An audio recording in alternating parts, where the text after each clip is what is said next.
This is Fiona. Is she my pet, my emotional support animal, or my service animal?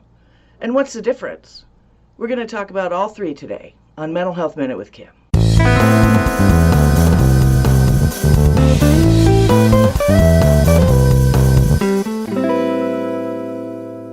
Fiona is my pet. And while studies have shown that pets do provide benefits for our mental health, they are not legally recognized as emotional support animals, also called ESAs, or service animals. ESAs do provide therapeutic benefits for people who have a diagnosed mental health problem. For example, they may provide comfort for somebody who has a diagnosis of major depressive disorder, or they might calm down somebody who has a diagnosis of anxiety or panic disorder or something like that. But what's important for you to know is that just because you call an animal your emotional support animal does not mean that it will be legally recognized as one.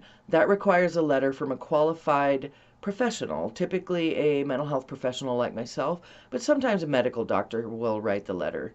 And the letter has to state that the animal is a necessary part of the treatment for your disability. Doesn't have to necessarily go into specifics, but that has to be in there. Now, service animals, on the other hand, are specifically trained to do certain things. For example, they may guide a blind person through the world, or they may alert somebody who's diabetic if their blood sugar is getting too high, or alert somebody that they're about to have a seizure if they have epilepsy. They're specifically trained for certain disabilities. Now, as far as housing goes, landlords can charge a pet fee, but they cannot charge a pet fee for a service animal or an emotional support animal because they are not a pet.